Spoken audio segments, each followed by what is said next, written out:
Welcome back. We'll be continuing with the subject surveying, and the topic we were discussing was chain surveying. So far, we've discussed introduction to chain surveying, principles of chain surveying, operations in chain surveying, ranging was the first operation which we were discussing. We've discussed direct ranging and indirect ranging. So today we will start with the second operation, that is chaining. So what is chaining? So far what we have discussed is कि अगर आपके पास दो and points given है ए और B, तो उन ए और B में with the help of ranging उनके बीच में आप इंटरमीडिएट पॉइंट्स डिटरमिन करते हैं I1 और I2। I1 और I2 क्यों डिटरमिन किए जाते हैं? ताकि हम क्या बना सके, हम एक स्ट्रेट लाइन बना सके ए I1 I2 एंड बी के बीच में। क्लियर? अब हम क्या चाहते हैं, हम एक्चुअल में चाहते हैं कि हम डिस्टेंस मेजर कर सकें ए और बी के बीच में। तो अब हम क्या करेंगे, यहाँ पे रेंजिंग रॉड्स हैं, इन रेंजिंग रॉड्स से के अलोंग हम क्या लगाएंगे, चेन्स अटैच करेंगे या चेन से मेजरमेंट करेंगे। तो चेन से जब आप मेजरमेंट करते हैं तो वो इस तरीके से मेजरमेंट होती है। तो अल्टीमेटली मैंने क्या डिटरमिन कर दिया, मैंने लेंथ डिटरमिन कर दी कि एक पॉइंट से दूसरे पॉइंट को कितनी लेंथ है। क्लियर? तो ये लेंथ मेजर करने का जो तरीका है उसको हम क्या बोलते हैं, चेनिंग। So what is चेनिंग use for? चेनिंग is use for measurement of distance, major distance. ठीक है, अब क्या है कि let's study the process of measuring distance with the help of a chain or a tape is called chaining। So जब आप chaining करते हैं तो आप या तो chain यूज कर सकते हैं या फिर क्या यूज कर सकते हैं, tape यूज कर सकते हैं। ऐसा नहीं है कि सिंस नाम chaining है तो आप सिर्फ chain ही यूज कर सकते हैं। अगर आप टेप से भी मेजरमेंट कर रहे हो तो भी आप उस प्रोसेस को क्या बोलेंगे, उस ऑपरेशन को क्या बोलेंगे, चेनिंग ही बोलेंगे। It is the most accurate method of measuring distance. इसमें एरर के चांसेस मिनिमाइज हो जाते हैं, इसलिए it is the most accurate method. जब मेजरमेंट आप स्टील टेप से करते हो या फिर इनवर टेप से करते हो तो वो मेजरमेंट्स ज़्यादा एक्यूरेट होती हैं। स्टील टेप क्या है, एक टाइप की टेप ही है। जब आप जैसे जैसे हम लेक्चर में फर्दर जाएंगे हम देखेंगे कि बहुत सारे टाइप की टेप्स होती है। तो वन ऑफ दोज टाइप्स है स्टील टेप्स, और उससे भी एक्यूरेट मेजरमेंट होती है आपकी इनवर टेप से। इनवर क्या है, अलॉय ऑफ स्टील है। तो आगे चलते हैं लेक्चर में हम देखेंगे कि इनवर टेप क्या है और स्टील टेप क्या है। So the main topic for today is instruments use for चेनिंग। क्या क्या इंस्ट्रूमेंट्स मैं यूज करूं जब मैं चेनिंग कर रही हूँ। तो first instrument is chains obviously. जो पहला इंस्ट्रूमेंट है वो क्या होगा, चेन। तो chains are galvanized mild steel wire of 4 mm diameter। 4 mm diameter का क्या मतलब है कि ये यहाँ पे आपके पास चेन गिवन है, ये आप देख सकते हैं चेन है। इस चेन का जो ये क्रॉस सेक्शन है, इस ये जो इसका क्रॉस सेक्शन है इसको क्या बोलते, इसका क्या डायमेंशन है, इस क्रॉस सेक्शन का डायमेंशन इज 4 mm। ये एमसीक्यूज में और कॉम्पिटिटिव एग्जाम्स में बहुत पूछा जाता है कि ये डायामीटर है चेन का, ये डायामीटर कितना है। तो ये डायामीटर कितना है हमारे पास, 4 mm। ठीक है, मटेरियल क्या है चेन का, माइल्ड स्टील है। माइल्ड स्टील एक टाइप का स्टील होता है पर उसके ऊपर से क्या है, गैल्वेनाइज्ड। गैल्वेनाइज्ड का क्या मतलब है कि आपने जिंक की कोटिंग कर रखी है। जिंक की कोटिंग क्यों करते हैं, टू प्रिवेंट करोजन। हम करोड ना हो, क्योंकि स्टील है तो it is prone to corrosion. तो करोजन प्रिवेंट करने के लिए हम उसको क्या कर देते हैं, हम उसको जिंक से कोट कर देते हैं। और जब जिंक से कोट कर देते हैं तो हम उसको क्या बोलते हैं, गैल्वेनाइज्ड।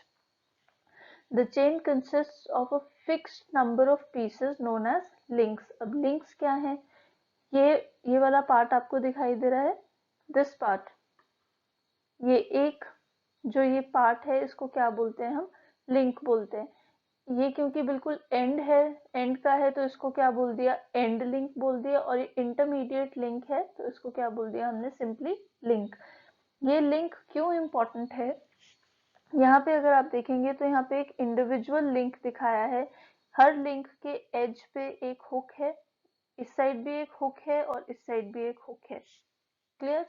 अब हम क्या करेंगे कि हम इसकी डायमेंशंस देखते हैं। एक लिंक की लेंथ कितनी है, 20 सेंटीमीटर। एक लिंक की लेंथ कितनी है, 20 सेंटीमीटर। अगेन एमसीक्यू क्वेश्चन है। और इसका डायामीटर कितना है, चेन का जितना डायामीटर है उतना ही लिंक का डायामीटर होगा। चेन का डायमीटर अगर 4 mm है तो लिंक का डायमीटर भी कितना होगा, 4 mm ही होगा। तो लिंक का डायमीटर कितना होता है, 4 mm।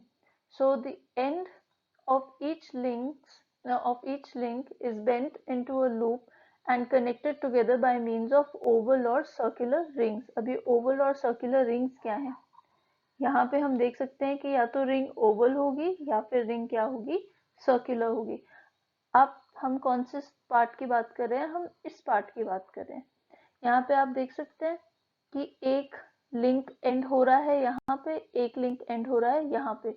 इनको फिक्स करने के लिए, इनको अटैच करने के लिए हमने क्या यूज करा है, इन दोनों एंड्स को अटैच करने के लिए हम क्या यूज कर रहे हैं, एक सर्कुलर रिंग यूज कर रहे हैं बीच में। तो इसको क्या बोलते हैं, रिंग बोलते हैं। ये क्यों प्रोवाइड करते हैं हम रिंग, ताकि फ्लेक्सिबिलिटी रहे चेन के अंदर। फ्लेक्सिबिलिटी मतलब आप चेन को कोई भी शेप में या काफी हद तक उसको डिफरेंट शेप्स में बेंड कर सकें। अब end of the chain is provided with brass handles. ये आपको दिख रहे हैं यहाँ पे, ये क्या है, ब्रास हैंडल्स। इनका मटेरियल क्या हो गया, ब्रास। बाकी सारा लिंक होगा या आपके रिंग्स हो गए, वो सब किसके बने हैं, mild steel, galvanized mild steel के हैं। बट जो आपका हैंडल है वो कौन से मटेरियल का है, ब्रास का है। The chain length is the distance from outside one handle to the other handle। क्या मतलब है कि जब मैं चेन लेंथ मेजर करने जा रही हूँ तो मैं मेजरमेंट कहाँ से स्टार्ट करूंगी, मैं मेजरमेंट यहाँ से स्टार्ट करूंगी, इस पॉइंट से, आउटसाइड ऑफ द हैंडल से, बिल्कुल जहाँ पे इसका एज है यहाँ से स्टार्ट करेंगे मेजरमेंट लेना। तो अगर आप चेन की लेंथ ढूंढना चाहते हैं तो आप इस हैंडल से स्टार्ट करेंगे और यहाँ पे जो हैंडल होगा उसके आउटर पॉइंट तक जाएंगे, इस पॉइंट तक जाएंगे। तो ये कहाँ तक हो जाएगी, यहाँ तक हो जाएगी चेन लेंथ। तो this will be your entire chain length, एक हैंडल के एंड से दूसरे हैंडल के एंड तक। एम आई क्लियर, ठीक है। नेक्स्ट से चलते हैं। अब यहाँ पे आपके पास एक जूम्ड इमेज है। ये वाला क्या है, एंड लिंक है, ये वाला क्या है, इंटरमीडिएट लिंक है। ये भी क्या है, लिंक ही है, इंटरमीडिएट लिंक। ये छोटा सा जो सर्कुलर है ये क्या है आपका, रिंग। क्लियर। अब यहाँ पे हम ध्यान से देखेंगे, जो हैंडल है, जो हैंडल है वो एक आई बोल्ट मतलब इस तरीके का एक बोल्ट है जिससे कनेक्टेड है एंड लिंक को। तो ये क्या है, आई बोल्ट। क्लियर। अब यहाँ पे जो ये फिक्सचर्स हैं उसको हम क्या बोल रहे हैं, कॉलर। यहाँ के फिक्सचर्स, इनसाइड के फिक्सचर्स को क्या बोल रहे हैं, कॉलर। ये हमने देख लिया है कि ये क्या है आपका हैंडल, ब्रास हैंडल। ये लिंक जो है इसको एंड लिंक बोलते हैं और इसको क्या बोल दिया आपने, इंटरमीडिएट लिंक को आप सिंपली लिंक बोल सकते हैं। अगर आप ध्यान से देखें तो जो लिंक है ये वाला और जो ये वाला लिंक है इनके साइज में डिफरेंस है। अगर मैं नीचे देखूं तो नीचे एक लिंक की लेंथ कितनी दे रखी है, 20 सेंटीमीटर। जो एंड लिंक है वो यहाँ से स्टार्ट होगा और हैंडल के एंड तक खत्म जब होगा तब उसकी मेजरमेंट क्या होगी, 20 सेंटीमीटर। तो end link is not equal to 20 centimetre, it is smaller than 20 centimetre. बाकी सारे लिंक 20 सेंटीमीटर के हैं, ये वाला भी, ये वाला भी और इसके आगे जो भी आएगा, अनटिल एंड अनलेस आप फिर से किस पे पहुंच जाते हैं, एंड लिंक पे पहुंच जाते हैं, दूसरे एंड पे। क्लियर। बाकी सारे लिंक्स जो हैं उनका क्या डायमेंशन होता है, 20 सेंटीमीटर। नेक्स्ट है आपके पास टैलीज। टैलीज क्या होती हैं, टैलीज इस तरीके से आपके पास ये टैग्स होते हैं, इनको आप क्या बोल सकते हैं, टैलीज। तो ये टैलीज क्या करती हैं, ये टैलीज आपको बताती हैं, ये हर रेगुलर इंटरवल पे आपने टैली लगी होती है। ये आपको एक पर्टिकुलर डिस्टेंस बताते हैं। जैसे हैंडल से स्टार्ट किया तो एवरी 5 मीटर्स पे क्या होगी, हमारे पास एक टैली होगी। तो ये फिक्स्ड है कि हर 5 मीटर के बाद आपको क्या मिलेगी, एक टैली मिलेगी। नेक्स्ट 5 मीटर्स के बाद आपको अनदर टैली मिलेगी। क्लियर है? नेक्स्ट 5 मीटर्स के बाद आपको एक और टैली मिलेगी। Am I clear? तो एक टैली रीच करने का मतलब क्या है, आपने कितना डिस्टेंस कवर कर लिया है, 5 मीटर्स कवर कर लिया। और ये फिक्स्ड है, ये ऐसा नहीं है कि हर चेन के हिसाब से बदल जाएगा। हर 5 मीटर के बाद आपको क्या मिलेगी, टैली मिलेगी। अब इजी करने के लिए हमारा काम उन्होंने क्या किया होता है, जो टैली होती है उसकी शेप इस तरीके से बनाई होती है कि उसमें आगे टीथ होंगे।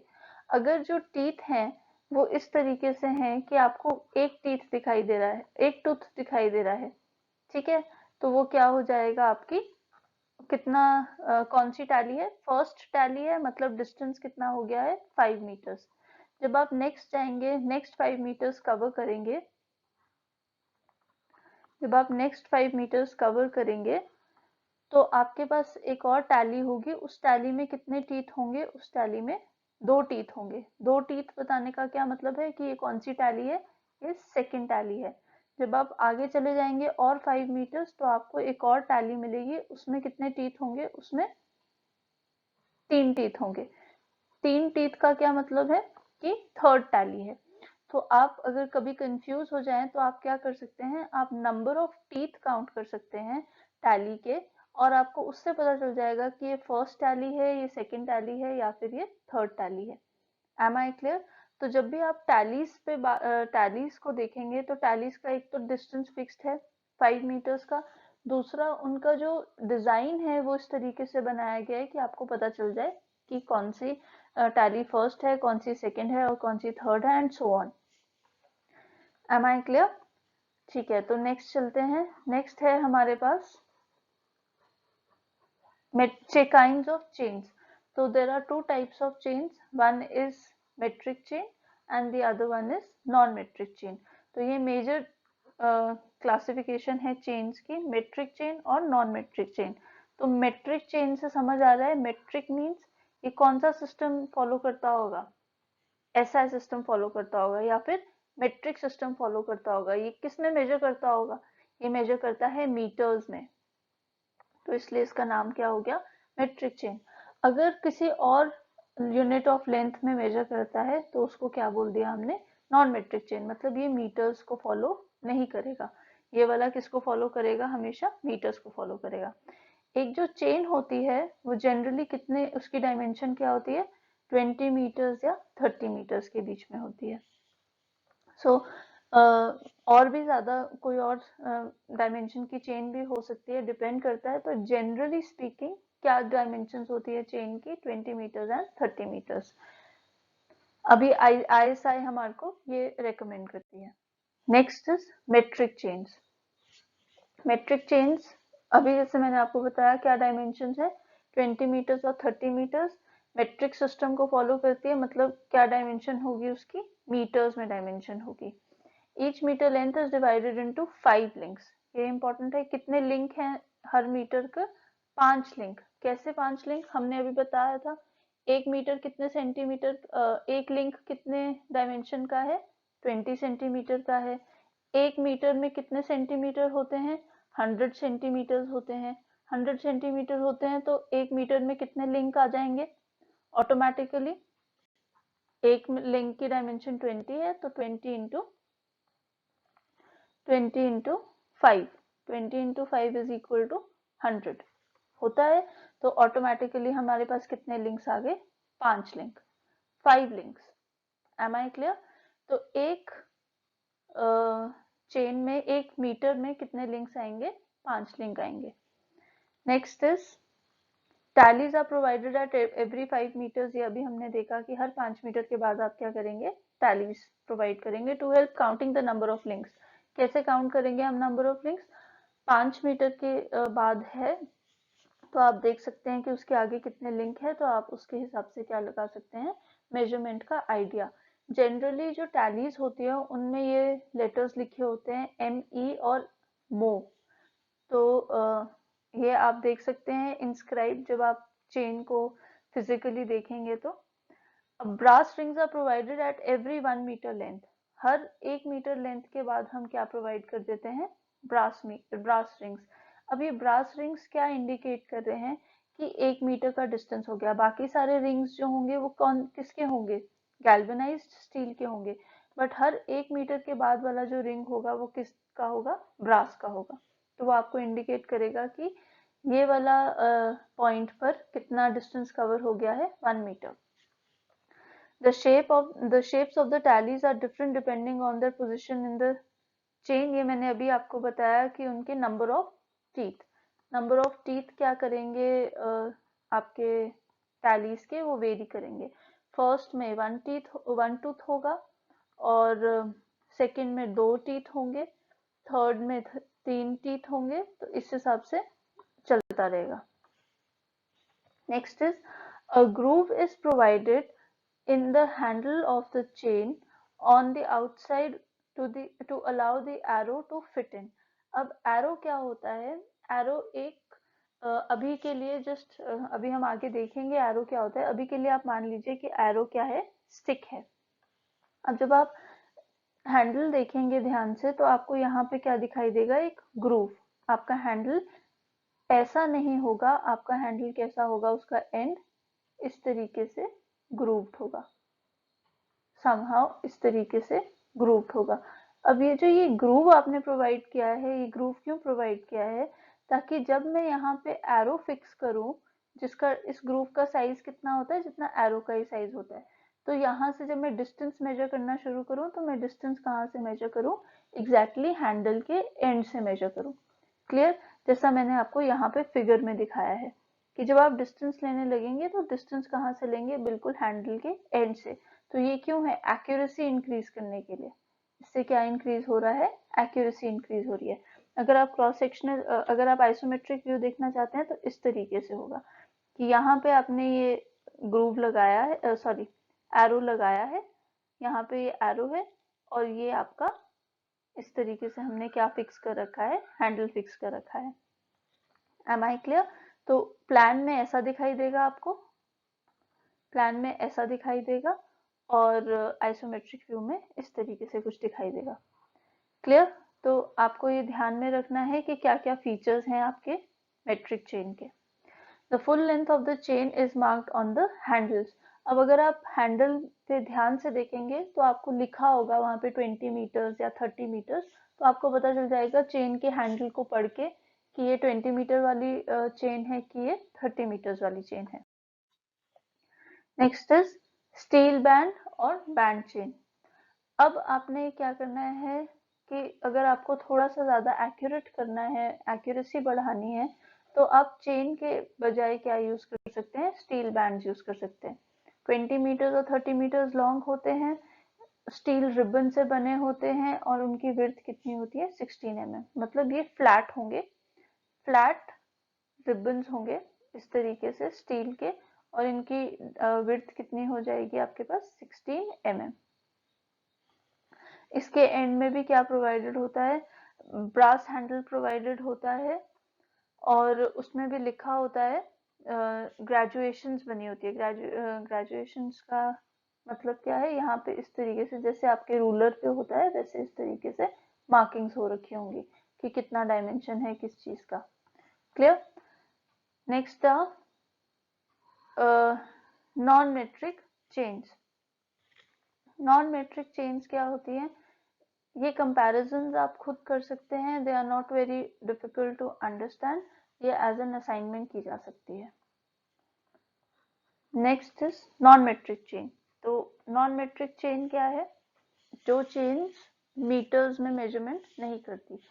तो इस केस में भी बेसिक स्ट्रक्चर जो है आपकी चेन का वो वैसा ही रहेगा कि पहले एक हैंडल है, हैंडल के बाद बोल्ट है, बोल्ट के बाद रिंग्स आ रहे हैं, रिंग्स के बाद आपका लिंक आ रहे हैं, लिंक के बाद रिंग्स आ रहे हैं, रिंग्स के बाद फिर से लिंक आ रहे हैं, तो इस तरीके से चलता रहेगा। तो यहाँ पे भी लिंक और रिंग्स तो रहेंगे, जस्ट इनका जो डायमेंशन होगा वो 20 सेंटीमीटर नहीं होगा, क्योंकि ये कौन सी चेन है, नॉन मेट्रिक चेन है। क्लियर। तो यहाँ पे क्या बोल रहा है वो, the length of the link is 1 foot. Very very important, एक लिंक का लेंथ कितना है, 1 फुट। पिछले केस में कितना था, 20 सेंटीमीटर मेट्रिक चेन के केस में, यहाँ पे कितना है, 1 फुट। तो डिफरेंस है। Clear. These are used in countries where foot is the unit of length, जैसे कि ब्रिटेन या इंग्लैंड। इंग्लैंड में क्या यूज होता है, FPS सिस्टम यूज होता है, तो वहाँ पे डिस्टेंस हम किस में लेते हैं, फीट में लेते हैं। तो नॉन मेट्रिक चेन की first type of chain is Gunter's chain. Gunter's chain बहुत बहुत इम्पोर्टेंट है।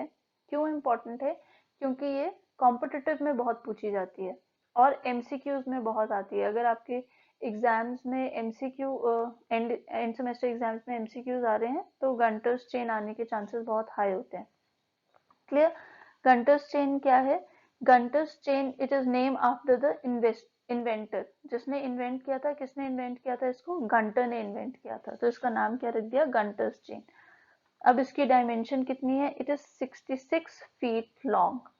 हमारी जो मेट्रिक चेन थी, metric chain was 20 metres to 30 metres long. ठीक है, 20 मीटर्स या फिर 30 मीटर्स लॉन्ग। ये कितनी लॉन्ग है, 66 फीट लॉन्ग है, क्योंकि इसका यूनिट नॉन मेट्रिक है। और इसमें कितने लिंक्स होते हैं, इसमें 100 लिंक होते हैं। ये भी अनदर इम्पोर्टेंट पॉइंट कि गंटर्स चेन में कितने लिंक है, 100 लिंक। तो मतलब हर लिंक का साइज डिफरेंट होगा। अगर 1 फुट का होता तो कैलकुलेशन सही नहीं बैठ रही है। यहाँ पे क्या हो रहा है, लिंक का साइज रिड्यूस होगा, it will be lesser than 1 foot. Her link का साइज क्या होगा, लेसर देन 1 फुट, तभी 66 पहुंचेंगे। लिंक्स कितने हैं, 100 लिंक्स हैं। It is suitable for measuring distances in miles and furlongs. Furlong भी एक यूनिट होता है डिस्टेंस का। 10 chains मतलब 66 feet into 10 is equal to 660 feet. 660 feet is equal to 1 furlong. और अगर आप एरिया में मेजर कर रहे हैं, तो एरिया को आपको क्या करना पड़ेगा, 10 chain square is equal to 1 एकड़। तो आपको 10 चेन्स के हिसाब से देखना पड़ेगा कि उनकी कितना एरिया क्रिएट करते हैं, that area is equal to 1 एकड़। तो आप ये सिंपल कैलकुलेशन से कर सकते हैं। नेक्स्ट आती है आपकी engineers chain. Engineers chain is also called 100 feet chain. इसका और क्या नाम है, 100 फीट चेन। तो नाम से ही पता चल रहा है, अगर 100 फीट चेन है तो इसका लेंथ कितना होगा, 100 फीट होगा। नाम जब 100 फीट है तो लेंथ भी कितनी होगी, 100 फीट होगी। और कितने लिंक्स हैं इसके अंदर, 100 लिंक्स हैं, तो 1 link will be equal to 1 foot. ठीक है, तो ये आपने देखना है, गंटर्स चेन में 1 link is not equal to 1 foot, और यहाँ पे इंजीनियर्स चेन में 1 link is equal to 1 foot. Next instrument पे आते हैं, एरोज। एरोज क्या होते हैं, एरोज इंटरमीडिएट पॉइंट्स पे या जब हम चेनिंग करते हैं तो जनरली क्या होता है, आपके पास कुछ एंड पॉइंट्स हैं। जैसे ये हमने मान लिया पॉइंट ए है, और ये हमने मान लिया क्या है, पॉइंट बी। जब पॉइंट ए और पॉइंट बी के बीच में आप डिस्टेंस मेजर कर रहे हो, अज्यूम कर लेते हैं अभी हम अपनी आसानी के लिए कि ये डिस्टेंस कितना है, 90 मीटर्स है। ए और बी के बीच में डिस्टेंस कितना है, 90 मीटर्स है। अब एक चेन जो हमें गिवन है वो कितने मीटर्स की है, 30 मीटर्स की है। तो एक चेन से तो हमारा काम नहीं चलने वाला, तो हम क्या करेंगे, हम ए से स्टार्ट करेंगे, हम 30 मीटर्स तक जाएंगे। 30 मीटर्स तक हमने गए, एक पूरी चेन हो गई, हमारे पास ये पॉइंट आ गया। जब आपके पास ये पॉइंट आ गया तो आपके पास चेन तो एक ही थी। अब आपको क्या करना पड़ेगा, आपको फिर से चेन यहाँ इस पॉइंट से स्टार्ट करनी पड़ेगी, और फिर आप नेक्स्ट 30 मीटर्स जाएंगे। क्लियर है, तो आप नेक्स्ट 30 मीटर्स जाएंगे। अब आपने इस पॉइंट को मार्क करना है, तो इस पॉइंट को मार्क करने के लिए आप क्या करेंगे, इस पॉइंट को मार्क करने के लिए आप क्या करेंगे, आप यहाँ पे एक एरो फिक्स कर देंगे। यहाँ पे हम क्या फिक्स कर देंगे, एरो फिक्स कर देंगे। क्लियर। तो हमने क्या किया, यहाँ पे एक एरो लगा दिया। अब ये एरो मुझे क्या बताएगा कि अगर मैं पॉइंट ए से पॉइंट इस पॉइंट तक आती हूँ तो मैंने कितना डिस्टेंस कवर कर लिया होगा, 30 मीटर्स। ये अंडरस्टूड सी बात है। अब मैंने क्या किया, अब मैं यहाँ पहुंच गई, यहाँ से मैंने फिर से अपनी मेजरमेंट स्टार्ट कर दी। जब मैं यहाँ से मेजरमेंट स्टार्ट कर दूंगी तो यहाँ पे भी मैंने क्या लगा दिया होगा, अनदर एरो। तो जितने एरोज होते हैं उतना मुझे पता चल जाता है कि इतनी मेरा डिस्टेंस होगा। जैसे मान लो पॉइंट ए था और ये पॉइंट बी था, इनके बीच का डिस्टेंस कितना है मुझे पता करना है कि ये डिस्टेंस कितना है। ठीक है, एल इज अननोन। मुझे बोला गया कि अगर ये स्ट्रेट लाइन है ए और बी के बीच में, तो हमारे पास एक 30 मीटर की चेन है अभी भी।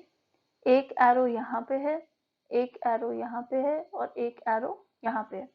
तो आप मुझे बताइए कि इसका डायमेंशन कितना होगा, एल की वैल्यू कितनी होगी। तो एल की वैल्यू कैसे आएगी, एक arrow, arrow 1, arrow 2, arrow 3। How will I determine, एक एरो का डिस्टेंस कितना होगा, 30 मीटर्स, क्योंकि चेन की लेंथ कितनी है, 30 मीटर्स। इसका कितना होगा डिस्टेंस, अगेन 30 मीटर्स। इसका कितना होगा, 30 मीटर्स। इसका कितना होगा, 30 मीटर्स। तो what is the total distance, L is equal to 4 into 30 which is equal to 120 metres. Indirectly मुझे क्या पता चल गया, मुझे एरोस की लोकेशन से ही पता चल गया, नंबर ऑफ एरोस से मुझे पता चल गया कि इसका डायमेंशन कितना है, 120 मीटर्स। पॉसिबिलिटी इज कि ये लास्ट वाली डायमेंशन जो है ये 30 मीटर्स ना हो। यहाँ तक तो मैं श्योर बोल सकती हूँ, यहाँ तक तो मैं श्योर बोल सकती हूँ कि डिस्टेंस कितना है, 90 मीटर्स। आगे का डिस्टेंस जो है वो 30 मीटर्स भी हो सकता है, 30 मीटर्स से कम भी हो सकता है। बट जस्ट आसानी के लिए अभी मैंने इसको क्या मान लिया, इसको भी मैंने 30 मीटर्स मान लिया। क्लियर। ऐसा कहीं वैसे पता नहीं चलेगा कि अगर यहाँ पे लास्ट एरो है तो। Am I clear.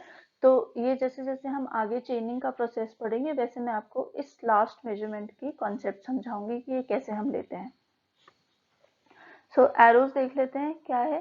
These are called markings और चेन पिन्स। और क्या नाम है आपके एरो का, आपके एरो का एक और नाम है मार्किंग्स और चेन पिन्स।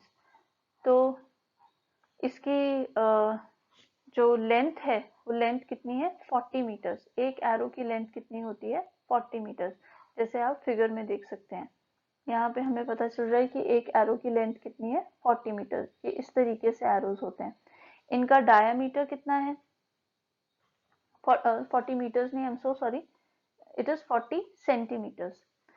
डायामीटर कितना है, 4 mm। जैसा चेन का डायामीटर था वैसे इसका डायामीटर कितना है, 4 mm।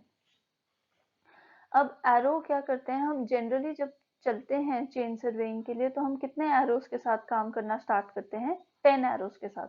10 एरोस के साथ क्यों, क्योंकि 10 जो है वो हमारी, हमें पता चलता है कि जब 10 एरोस खत्म हो गए तो हमने कितनी चेन लेंथ खत्म कर दी, हमने 10 चेन लेंथ खत्म कर दी। तो this is a significant amount for surveyor's. तो 10 चेन्स एक इंडिकेशन देता है कि अच्छा हमने इतना डिस्टेंस कवर कर लिया है, अब इसके बाद हमें इतना डिस्टेंस कवर करना होगा। आफ्टर एवरी 10 चेन्स हम क्या करते हैं, लॉग जो फील्ड बुक होती है उसमें एंट्री कर देते हैं। ठीक है, तो फील्ड बुक में एंट्री करते हैं आफ्टर एवरी 10 चेन्स। ये सिग्निफिकेंस है। और 10 चेन्स कैसे पता चलती है, 10 एरोज से पता चलती है। क्लियर। नेक्स्ट इज, अगर आपके पास विजिबिलिटी बढ़ानी है, मुझे ऐसा लग रहा है कि मेरे एरो को दिखाई नहीं दे रहा, डिस्टेंस बहुत ज़्यादा है, मुझे और विजिबल करना है अपना एरो ताकि मुझे दूर से दिखाई दे डिस्टेंसेस, तो मैं क्या कर सकती हूँ, मैं इस एरो के ऊपर रिबन बांध सकती हूँ रेड कलर का। क्योंकि रेड कलर की विजिबिलिटी बहुत होती है तो मैं यहाँ पे क्या कर दूंगी, एक रिबन लगा दूंगी। इस रिबन से क्या होगा, मुझे पता चल जाएगा कि अच्छा यहाँ पे दूर से भी मुझे दिख जाएगा कि यहाँ पे भी क्या है, यहाँ पे भी क्या है, एरो है। तो to make arrow visible from a distance we can tie a red cloth और टेप और ribbon whatever it is around the handle, ताकि मुझे लोकेट हो जाए दूर से भी कि एरो है। Next is tapes. टेप्स क्या है, they are of two types, they are of 4 types, linen और cloth tapes, metallic tapes, steel tapes and invar tapes. तो 4 टाइप की टेप्स होती हैं। फर्स्ट इज लिनन और क्लॉथ टेप। लिनन और cloth tape से पता चल रहा है कि किस मटेरियल से बनी होगी आपकी टेप, क्लॉथ से बनी होगी। तो they are made up of linen और क्लॉथ, कपड़े से बनी है, और हैंडल कैसा है, ब्रास हैंडल है। तो क्लॉथ से बनी है और हैंडल कैसा है, ब्रास हैंडल है। जीरो एंड पे मतलब स्टार्टिंग पॉइंट पे, तो स्टार्टिंग पॉइंट पे उसका हैंडल कैसा है, ब्रास का है। ठीक है, अंदर वाली साइड का जो एंड पॉइंट का हैंडल होता है वो हमें नहीं दिखाई देता। जब मैं आपको फिगर दिखाऊंगी तो आपको अपने आप समझ आ जाएगा कि क्यों नहीं दिखाई दे रहा। It is light and handy chains, otherwise आपने फिगर देखा था, अब इतनी चेन बहुत हैवी होती है और उसको मैनेज करना, उसको एक जगह से उठा के दूसरी जगह ले जाना, ये एक टास्क हो जाता है। पर जब आप टेप की बात करते हो, tape is very light weight, तो जैसे ही लाइट वेट हो जाती है तो वो आपकी पॉकेट तक में फिट आ सकती है। तो it is a very handy tape. It elongates after much use. अब इसका क्या ड्रॉबैक है, ये इन टेप्स का ड्रॉबैक है कि ये क्या करते हैं, अगर आप बार बार इसको यूज करेंगे, बहुत यूज करेंगे, तो ये क्या हो जाएंगे, इलोंगेट हो जाएंगे। इलोंगेट हो जाएंगे मतलब इनकी लेंथ इंक्रीज हो जाएगी। कपड़े को अगर आप बार बार खींचते रहेंगे तो उसकी लेंथ क्या कर जाती है, इंक्रीज कर जाती है। ठीक है, तो जब लेंथ इंक्रीज कर जाएगी, मान लीजिए हमने स्टार्ट किया था 20 मीटर टेप से, अगर आपने बहुत साल उसको यूज करा है या बहुत आप रफली उसको हैंडल कर रहे हैं, तो 20 मीटर्स के बजाय वो आपको कितना दे रही है, कितने मीटर्स मेजर करवा रही है, 21 मीटर्स एक्चुअल में। पर आप कितना मेजर कर रहे होंगे, आप तो 20 ही मीटर मान रहे होंगे, तो एरर कितने का हो गया, एरर आएगा आपके पास 1 मीटर का। ठीक है, तो हम नहीं चाहते कि हमारी टेप क्या करे, इलोंगेट करे। So we do not want our tape to elongate over time. It is affected by dampness. जैसे ही आप डैम्पनेस मतलब अगर आपकी टेप वेट हो जाए, तो जब वो वेट हो जाएगी तो उसके ऊपर तब भी फर्क पड़ जाएगा। ठीक है, तो ये अगेन एक ड्रॉबैक है। Next is it is a nuisance to keep winding up. मतलब उसको आपको जब आप रोल करते हैं उसको वापस, तो वो बहुत एक न्यूसेंस क्रिएट करता है, बहुत ट्रबलसम होती है, दिक्कत क्रिएट करता है। ठीक है, और गंदी हो जाती है क्योंकि कपड़ा है, तो डर्ट क्या करता है, उसके ऊपर चिपक जाता है, तो इट गेट्स डर्टी इजीली। और फिर एक्यूरेट नहीं है। एक्यूरेट क्यों नहीं है, मैंने अभी आपको समझाया कि एक्यूरेट क्यों नहीं है, क्योंकि इसमें क्या आ जाएगा, एरर आ जाएगा विद एक्सेसिव यूज। और इसलिए हम इसको छोटे कामों के लिए, सब्सिडरी कामों के लिए यूज करते हैं, like offsets and all. Next आ जाइए मेटालिक टेप। यहाँ पे आपको टेप दिखाई दे रही है। अब आप जब टेप देख रहे हैं तो आप रियलाइज करेंगे कि इसमें सिर्फ एक ही हैंडल चाहिए होता है, दूसरा हैंडल इसके अंदर ही है, मतलब दूसरा एंड जो है वो इस सर्कुलर बॉक्स के अंदर है। आपको हैंडल की जरूरत नहीं है, तो यहाँ पे just one handle is sufficient. Next is metallic tape. पिछली टेप किससे बनी थी, कपड़े से बनी थी। तो ये क्या है, मेटालिक टेप है। मेटालिक टेप में हमने क्या किया है कि हमने जो कपड़ा था उसको रीइंफोर्स कर दिया है ब्रास और कॉपर वायर से। मतलब बेसिक मटेरियल अभी भी मेरा क्या है, कपड़ा ही है।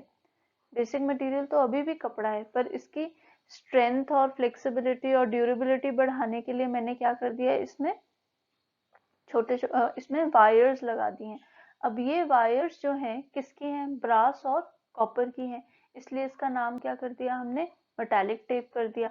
अब ये क्या करेंगी वायर्स, ये प्रिवेंट करेंगी स्ट्रेचिंग से। जो इलोंगेशन हो रही थी अब इलोंगेशन नहीं होगी, जो पिछले केस में इलोंगेशन हो रही थी वो इलोंगेशन अब यहाँ पे नहीं होगी। ठीक है, इसकी लेंथ भी क्या होती है, 20 मीटर से 30 मीटर के बीच में होती है। ये इसमें जो डायमेंशनिंग करी होती है वो किस में होती है, डेसीमीटर्स में भी होती है और सेंटीमीटर्स में भी होती है। ठीक है, तो डायमेंशनिंग किस में है, सेंटीमीटर्स में भी है और डेसीमीटर्स में भी है। Again it is not a very accurate tape, तो इसको एक्यूरेट वर्क के लिए हम यूज नहीं करते हैं। नेक्स्ट आ जाइए स्टील टेप पे। तो स्टील टेप से नाम से ही पता चल रहा है कि किससे बनी होगी, स्टील से बनी होगी। अब इसके ये डायमेंशन इंपॉर्टेंट है क्योंकि मोस्ट कॉमनली हम फील्ड में यही टेप यूज करते हैं आजकल। तो 6 mm या 16 mm, तो जो विड्थ बताई थी मैंने वो कितनी हो सकती है, या तो 6 mm हो सकती है या फिर 16 mm हो सकती है। ठीक है। अब ये बहुत सारी लेंथ में, 1 मीटर की भी है, 2 मीटर की भी है, 10 मीटर की है, 30 मीटर्स की है और 50 मीटर्स की है। तो लेंथ बहुत वेरियस साइजेस में अवेलेबल है। Each 1 metre length is divided into 200 parts. Each 1 metre length is divided into 200 parts, मतलब कि अगर आपके पास 1 मीटर दिया है तो 1 मीटर में 1 सेंटीमीटर होता है, 1 मीटर में 100 सेंटीमीटर्स होते हैं। 1 मीटर में कितने सेंटीमीटर्स होते हैं, 100 सेंटीमीटर्स। तो अगर 1 मीटर होगा और हर सेंटीमीटर पे आप मार्किंग करोगे तो आपके पास कितनी मार्किंग्स आएंगी, 100 मार्किंग्स आएंगी। बट ये क्या बोल रहा है, ये बोल रहा है कि इसमें कितनी मार्किंग्स है, 200। मतलब फर्दर हर सेंटीमीटर को कितने में डिवाइड किया गया है, हाफ में डिवाइड किया। हर सेंटीमीटर को भी किस में डिवाइड किया है, आधे में। तो यहां से लेके यहां तक का डिस्टेंस क्या हो जाएगा, 5 mm।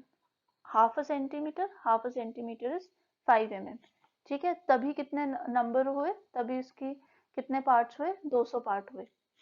आपको समझ आया। 1 मीटर में 100 सेंटीमीटर होते हैं, मैंने हर सेंटीमीटर को क्या कर दिया, आधे में डिवाइड कर दिया। तो आपके पास कितने पार्ट्स आ गए, 1 मीटर के 200 पार्ट्स आ गए। क्लियर।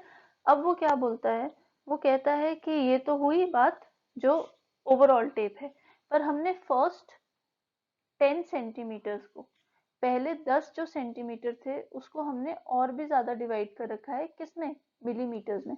यहाँ पे पहले 10 सेंटीमीटर्स के लिए और भी क्या हो रखी है, फर्दर डिविजन हो रखी है, किसमें, मिलीमीटर्स में। क्लियर। तो लीस्ट काउंट कितना हो जाएगा इस टेप का, ये बहुत इंपॉर्टेंट है, 1 मिलीमीटर। तो least count of this tape is equal to 1 millimetre, क्योंकि आप सबसे कम डिस्टेंस क्या मेजर कर सकते हो इस टेप से, 1 मिलीमीटर। ठीक है। फिर है it is use for important measurement. जहां पे भी इम्पोर्टेंट मेजरमेंट करनी है वहां पे आप कौन सी टेप यूज कर सकते हो, स्टील टेप यूज कर सकते हो। बस इसके साथ क्या इशू है कि आपको इसको ध्यान से हैंडल करना पड़ेगा, आप इसके साथ रफ यूज नहीं कर सकते। नेक्स्ट आती है इनवर्ट टेप, जो मैं आपको शुरू में बता रही थी। ये सबसे एक्यूरेट वर्क के लिए जो हमें चाहिए होती है वो कौन सी टेप होती है, इनवर्ट टेप होती है। इनवर्ट टेप किससे बनी होती है, it is made up of a alloy of steel. Steel कितना परसेंट है, स्टील 64% है और निकल कितना परसेंट है, 36%। तो ये आपने केमिस्ट्री में पढ़ा होगा, अलॉयज क्या होते हैं। तो invar is an alloy of steel and nickel, और परसेंटेज कितनी है, स्टील की परसेंटेज 64 है और निकल की परसेंटेज कितनी है, 36%। ये क्यों हम यूज करते हैं, क्योंकि कोफिशिएंट ऑफ एक्सपेंशन अल्फा, ये भी आपने पढ़ा होगा प्रीवियस क्लासेस में। Coefficient of expansion alpha is 0.9 into 10 to the power -6। Alpha क्यों इंपॉर्टेंट है, for 1 degree Celsius change. Alpha क्यों इंपॉर्टेंट है, अगर आपको याद हो, आपने एक फॉर्मूला पढ़ा होगा डेल्टा एल का, अल्फा एल डेल्टा टी, मतलब चेंज इन टेम्परेचर की वजह से क्या हो रहा है, लेंथ बदल रही है। चेंज इन टेम्परेचर की वजह से क्या हो रहा है, लेंथ बदल रही है। या तो आपकी टेप या जो भी मटेरियल है वो एक्सपैंड कर रहा है, या तो वो क्या कर रहा है, कॉन्ट्रैक्ट कर रहा है। वो डिपेंड करता है कि चेंज इन टेम्परेचर कैसा है, पॉजिटिव है कि नेगेटिव है। ठीक है। अब ये किस पे डिपेंड करता है, कितना अमाउंट से एक्सपैंड करेगा, कितने अमाउंट से कॉन्ट्रैक्ट करेगा, अल्फा पे। What is alpha, coefficient of expansion, नाम में ही दे रखा है, कोफिशिएंट ऑफ एक्सपेंशन। अब क्या प्रॉब्लम आती है कि मान लीजिए कि आपके पास एक पॉइंट था ए और दो पॉइंट्स थे ए और बी, इनके बीच का डिस्टेंस क्या था, 10 मीटर्स। ठीक है। आपने गर्मियों में मेजरमेंट करी तो आपका डिस्टेंस कितना आया, 10 मीटर्स। आपने सर्दियों में मेजरमेंट करी तो आपका डिस्टेंस आया 9.9 मीटर्स। क्लियर। गर्मियों में मेजरमेंट करी थी तो कितना डिस्टेंस आया था, 10 मीटर्स। सर्दियों में करी तो कितना आया, 9.9 मीटर्स। मतलब एरर कितने का आ रहा है आपकी मेजरमेंट में, एरर कितने का आ रहा है, 0.1 मीटर का एरर आ रहा है। अब ये जो 0.1 मीटर का एरर आ रहा है, ये क्यों आ रहा है, क्योंकि आपकी टेप या तो एक्सपैंड कर रही है गर्मियों में, या तो वो क्या कर रही है, कॉन्ट्रैक्ट कर रही है सर्दियों में, या दोनों चीजें हो रही हैं। थोड़ी सी गर्मी में एक्सपैंड कर गई और थोड़ी सी सर्दी में वो क्या कर गई, कॉन्ट्रैक्ट कर गई। तो मतलब वो आपको क्या दे रही है, एरर। ठीक है, इस एरर को सब मिनिमाइज करने के लिए, एरर को बिल्कुल मिनिमाइज करने के लिए आप कैसे मिनिमाइज करेंगे, अल्फा की वैल्यू कम रख के। तो अल्फा की वैल्यू कैसे कम रखी जाएगी, जब आप अच्छी क्वालिटी की टेप यूज करेंगे जिसका कोफिशिएंट ऑफ एक्सपेंशन क्या होगा, कम होगा। आई होप आपको ये समझ आया हो, ये पूछा जा सकता है आपसे। ठीक है, नेक्स्ट बोलता है वो कि low alpha leads to lower error. ये मैंने आपको समझा दिया कि लोअर एरर कैसे होगा अगर अल्फा लो रहा, अल्फा लो रहा तो एरर क्या होगा, लो। ये मैंने आपको भी यहाँ पे एक्सप्लेन किया कैसे, due to temperature hence precise measurement. Next is width is 6 mm। ये डिसाइडेड है इस केस में कि कितनी विड्थ होगी इस टेप की, 6 mm होगी। ये विड्थ कितनी है इस टेप की, 6 mm। अवेलेबल लेंस क्या है, 30 मीटर्स में भी अवेलेबल है, 50 में भी अवेलेबल है, 100 में भी अवेलेबल है। It is a very costly tape and is delicate, तो आपको इसको हैंडल विद केयर है ये। और ये आपको क्या देगी, हाईएस्ट प्रिसिजन। ये सबसे ज्यादा जो एक्यूरेट रिजल्ट्स देगी वो कौन सी टेप देती है, इनवर टेप देती है। तो एक्यूरेट वर्क के लिए हम क्या यूज करते हैं, इनवर टेप यूज करते हैं। ऑर्डिनरी वर्क में नहीं करते, जहाँ पे आपको जस्ट आइडिया लेना है या जहाँ पे आप अभी सीख ही रहे हैं या आप रफ मेजरमेंट कर रहे हैं, तो उस केस के लिए आप इनवर टेप यूज नहीं करेंगे क्योंकि कॉस्टली है और डेलिकेट है, तो खराब हो जाती है। Next is ranging rods. ये रेंजिंग में हम पढ़ चुके हैं कि रेंजिंग रॉड्स क्या होती हैं। रेंजिंग रॉड एक स्ट्रेट रॉड है, एग्जैक्टली स्ट्रेट रॉड है, बैम्बू से बनी हो सकती है, वेल सीजनड वुड से बनी हो सकती है, पाइन टीक हो सकता है, पाइन हो सकता है, देवदार हो सकता है, या फिर स्टील हो सकता है। आजकल हम मोस्टली क्या यूज करते हैं, स्टील की या मेटल की। They have a metal pointed shoe. Metal pointed shoe कौन सा शू है, ये वाला शू। ये एक यहाँ पे मेटल का एक पॉइंटेड वो बन रखा होता है ताकि आप इसको इजीली पेनिट्रेट कर सके अर्थ के अंदर, ग्राउंड के अंदर इजीली ये जा सके। तो उस केस में क्या है ये, इस केस में क्या है ये आप यूज करेंगे। ठीक है, फिर है डायमीटर कितना होता है इसका, इसका डायमीटर होता है 3 सेंटीमीटर। ये जो यहाँ से यहाँ तक का डायमीटर है वो क्या होगा, 3 सेंटीमीटर। क्लियर। लेंथ कितनी है इस टेप की, इस रेंजिंग रॉड की, तो रेंजिंग रॉड की लेंथ हो सकती है 2 मीटर या फिर 3 मीटर, 2 मीटर या फिर 3 मीटर। क्लियर। अब आपके पास या तो आप इसको ब्लैक एंड वाइट पेंट करें या फिर आप इसको रेड एंड वाइट पेंट करें। ये विजिबिलिटी के लिए होता है, और हर एक जो बैंड होता है इसको हम क्या बोलते हैं, बैंड्स इनको। तो हर एक बैंड जो होता है वो बैंड कितने डायमेंशन का होता है, इसको एक क्या बोल दिया हमने, बैंड, BAND, बैंड। तो हर बैंड कितने डायमेंशन का होगा, 20 सेंटीमीटर्स का। अगर आपको याद हो तो चेन का लिंक जो था वो भी कितने सेंटीमीटर्स का था, 20 सेंटीमीटर्स का था। तो ये इंपॉर्टेंट है कि जो रेंजिंग रॉड का बैंड होता है और जो चेन का लिंक होता है वो दोनों सेम साइज के होते हैं। तो यहाँ पे लिखा है length of the band on ranging rod is equal to length of one link on a metric chain. कौन सी चेन में, मेट्रिक चेन में। Am I clear. Next is, अगर आपको लगे कि आपका जो विजिबिलिटी है वो कम हो रही है तो हम क्या कर सकते हैं, रेंजिंग रॉड में यहाँ पे आपको एक क्लैंप प्रोवाइड किया गया है और इसके ऊपर आप क्या लगा सकते हो, फ्लैग लगा सकते हो। इस फ्लैग से क्या हो जाएगा, दूर से आपकी रेंजिंग रॉड दिखाई देगी, जहां से आपको फ्लैग दिखाई दे रहा है वहां से आपको पता चल जाएगा कि यहाँ पे क्या है, रेंजिंग रॉड लगी हुई है। अगर रेंजिंग रॉड का साइज 4 मीटर या 6 मीटर हो जाता है तो उसको क्या बोला जाता है, रेंजिंग पोल्स। ठीक है। अगर आप मेकशिफ्ट रेंजिंग रॉड बनाते हैं, मतलब आपके पास रेंजिंग रॉड्स खत्म हो गई हैं या आप ले जाना भूल गए या कोई भी दिक्कत आ रही है रेंजिंग रॉड्स के लिए, तो आप क्या कर सकते हो, कोई भी लकड़ी का पीस, ट्विग होता है, कोई भी लकड़ी का पीस आप ले सकते हो, या कोई भी स्टिक्स ले सकते हो। तो उन मेकशिफ्ट मतलब टेम्पररी जो आप यूजेज कर रहे हो, उन रेंजिंग रॉड्स को हम क्या बोलते हैं, वाइट्स। उनका नाम क्या है, weights. Next are offset rods. Offset rods जो होती हैं वो रेंजिंग रॉड्स के जैसी ही होती हैं, एक्सेप्ट इनमें क्या डिफरेंस है, यहाँ पे आप देख सकते हैं ये रेंजिंग रॉड है, इसके ऊपर फ्लैग है, और ये क्या है, ऑफसेट रॉड है। इसके ऊपर फ्लैग ना होने के बजाय क्या होता है, हुक होता है। ये अगर आपको दिखाई दे रहा है तो ये क्या है, एक हुक। तो जब आप टॉप पे हुक लगा देते हैं तो उसको हम क्या बोलते हैं, ऑफसेट रॉड। उसको क्या बोला जाता है, offset rod. Except that instead of a flag, a hook is provided or an open ring is provided at the top for pulling or pushing the chain. अब यहाँ पे आप क्या कर सकते हो, आप चेन अटैच कर सकते हो, या चेन की मूवमेंट करानी है आपने, तो आप इस हुक से, या फिर यहाँ पे एक रिंग लगा होता है उससे कर सकते हैं। ठीक है। Last instrument is pegs.